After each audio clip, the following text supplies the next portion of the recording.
আধার deactivate পরিবারের সাথে meeting বিজেপির পঞ্চায়েত সদস্যের। রাজ্যের বিজেপি সভাপতি তথা বিজেপির সাংসদ সুকান্ত মজুমদার জানিয়েছেন, আধার কার্ড ডিঅ্যাক্টিভেট হচ্ছে না। যে সমস্ত এলাকায় আধার কার্ডের চিঠি পৌঁছেছে, কর্মীদের নির্দেশ দিয়েছেন সেই সমস্ত এলাকায় গিয়ে তাদেরকে আশ্বস্ত করার জন্য যে তারা যেন ভয় না পান, তাদের আধার কার্ড ডিঅ্যাক্টিভেট হবে না।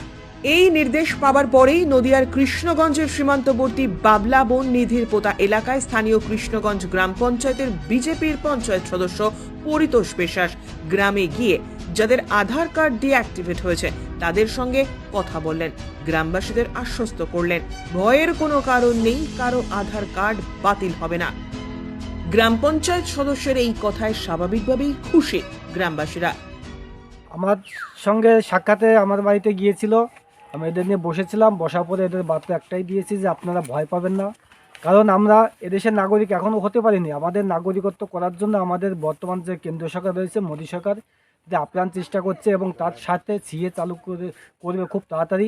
এবং সিএটা চালু হলে আমরা সকলেই যারা অত্যাচারিত হিন্দুরা বাংলাদেশ থেকে এখানে এসেছি প্রত্যেকে আমরা নাগরিকত্ব পাবো এবং সেটা আমাদের কেন্দ্র সরকার নাগরিকত্ব দেবে। হয়তো সাময়িক ক্ষতি হচ্ছে, কেউ ব্যাংকে লেনদেন করতে পারছে না, দেশের সাময়িক সমস্যা হচ্ছে। আমি চাইবো কেন্দ্র সরকারের কাছে আমার পক্ষ থেকে অনুরোধ, কারণ আমি একজন জনপ্রতিনিধি হিসাবে বলতে চাই যে যত তাড়াতাড়ি সম্ভব যাতে এই সমস্যাটা সমাধান হয় সেই ব্যবস্থাটা অতি সত্ত্বর করুন। বলছি, সামনে লোকসভা নির্বাচন আসছে, এই জন্যই কি আপনি গ্রামে এসে সাধারণ মানুষকে বোঝাচ্ছেন? না না, এটা লোকসভা নির্বাচন বলে নয়, আমি সবসময় সাধারণ মানুষের পাশে থাকি এবং 18 সাল থেকেই আমি এখানে জনপ্রতিনিধি। মানুষ আমাকে ভালো চায়, তাই আমি এখানে জনপ্রতিনিধি এবং আমি মানুষের পাশে থাকি, মানুষের সুখ দুঃখে আমি পাশে থাকি এবং থাকবো আগামী দিনে। দলমত নির্বিশেষে সবার সঙ্গে আমি আছি এবং থাকবো আগামী। ব্যুরো রিপোর্ট, উত্তরের প্রহরী।